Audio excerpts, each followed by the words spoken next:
byanga byemere abanzi babiri bawe barakwanga cyane bikomeye.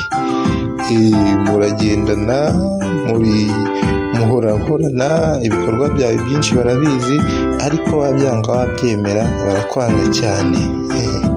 Muratoranye ariko ntujye kure mbikubwira biragutangaza. Burya ngo umwanzi wa mbere ukwanga cyane ni umubiri wawe. Umubiri ngo urakwanga cyane bikomeye.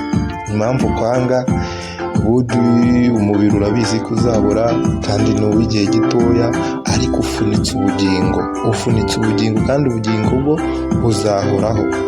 Ubwo rero ugirira ishyari mukeba wabo w'ubugingo, ugasanga wenda njyewe iminsi yanjye ni mike, ejo nzabura, ariko wowe igihe cyawe kizahoraho. Ugasanga rero umubiri uri gushaka gukunda ibiwunezeza, ugakora ibyo kwijoyinga, igakora ibiwushimisha, ariko umenye ko ibyo ngo umubiri urarikira ngo biba bihabanye n'ibyo umwuka ashaka. Ubwo rero kuko umubiri wo wumva ugomba gukora ibiwunezeza mu gihe gito ufite, udacunganye nawo ngo wazakugeza ahantu habi cyane.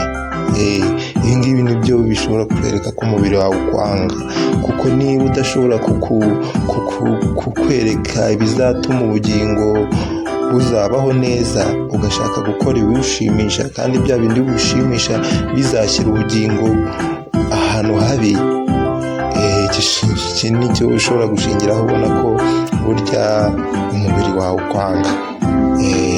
Undi mwanzi wawe wa kabiri nawe ni Sekibi.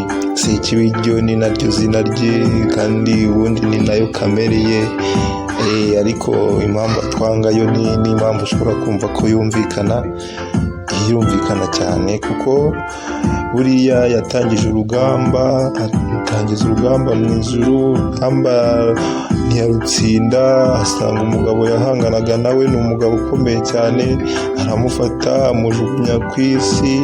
Ageze ku isi ntiyashyirwa, arakomeza agenda ku muntu, ariko wa mugabo kubera ko nawe akunda umuntu bikomeye, yamutanzeho ibiguzi byinshi, agera n'aho atanga umwana we, ndetse umwana we ni ikinege, aza mu isi gusanga aho umuntu yari ari, arabambwa, arapfa, arongera ajya guha Satani gasopo, ariwe Sekibi wa wundi nyine ngo utwanga.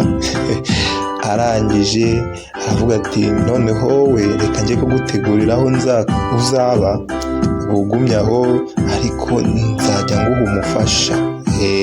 Wamufasha rero niwe ugenda wanga ibyo wa mubiri ugenda ukunda.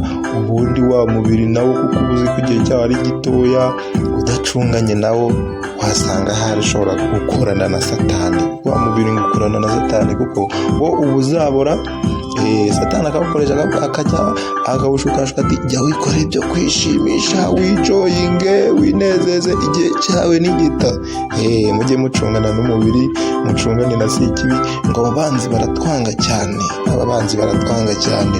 Naho ubundi byo kwishyira abantu, ngo ufite abakugendaho, ngo ufite abakwanga, ngo ufite ngo ibitero ngo by'abantu, oya, aba bantu nabo niba banahari, ariko buriya uwemera kwanga undi muntu ajya amenya ko ngo abaye igikoresho cya Sekibi, abaye igikoresho cy'umubiri, abaye n'igikoresho cya Sekibi. Ibi bintu rero mujye mucungana nabyo, kugira ngo wa mubiri nugukoresha nabi uzamenye ko uzakugeza habi, kandi na Sekibi nawe ni ukumwirinda bikomeye, kuko igihe cye nyine urwe ni rwo rugamba rwe, niko kazi ke. Naho abashaka kuba ibikoresho bya Sekibi bakanga bagenzi babo, abo nabo icyo azabahemba nta kindi, kuko Sekibi yakatiwe kuzajugunywa mu muriro. Ubwo n'abantu bose bamukorera bazajyana muri wa muriro. Murakoze cyane. Njye nagiraga nkwereka abanzi babiri by'ukuri ushobora kuba utazi ko bakwanga, mubimenye ko aba banzi babiri bakanga cyane, mukubwe neza.